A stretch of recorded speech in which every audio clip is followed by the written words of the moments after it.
Decarbonization is a paramount and pertinent theme to tackle climate change, and shipping is definitely willing to do its bit.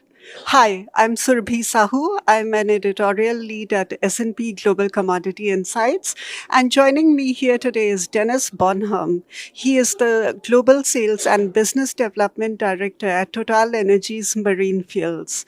Delighted to have you here today, Denis, and we are going to be talking to him on perspectives on life. So, starting off, can you tell me, Denis, about some of the hurdles that shipping faces and what are some of the challenges impeding its decarbonization journey? Thank you for the question. So shipping right now is facing a lot of changes, and there are at least three main hurdles.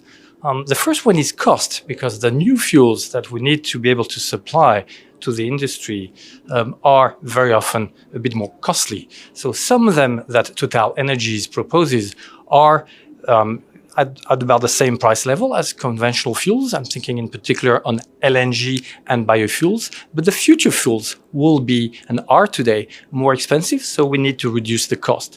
And then the second uncertainty is regulation. Our customers still need to have a better view of what the requirements will be by the IMO and the European regulations. And the third one is technology. Technology is changing very rapidly, so they need also to make decisions for the new ships, depending on the new fuels. And the technology changes probably more quickly than they can anticipate.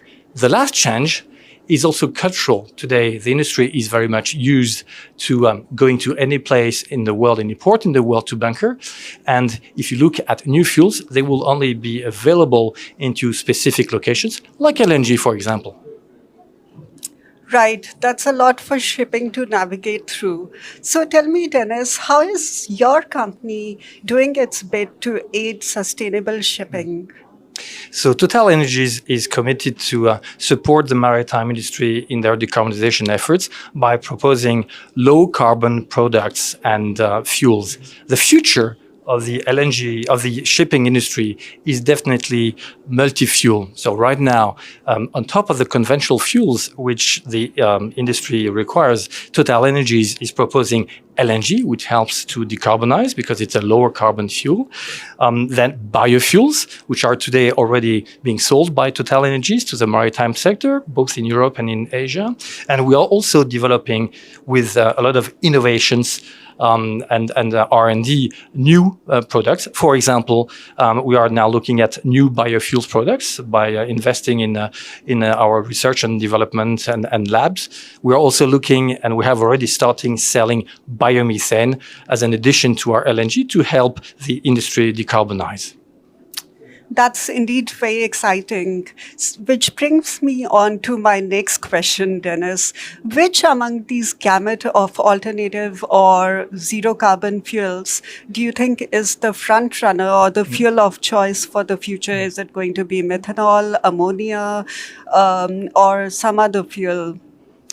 So the industry today consumes primarily conventional fuels, but it is under a lot of pressure to decarbonize these new fuels. So the immediate fuel that helps the shipping industry decarbonize and that TotalEnergies proposes to its customers is biofuels. These biofuels can be used in the existing vessels, and they have a lower carbon content. The second fuel that is already proposed by TotalEnergies to the customers in Europe, in Asia, and in two locations in Europe and in Asia, is LNG, again, which helps decarbonize the industry. So that's the second front runner. And the future fuels are methanol, which we are also developing and will probably be doing sea trials in the next years. And then in the slightly longer future, ammonia, which again will help decarbonize increasingly the maritime industry. Thank you so much for that, Denis, for your insights as well as your time. That's all we have time for. Stay tuned in for more perspectives on life. Bye for now. Thank you. Thank you.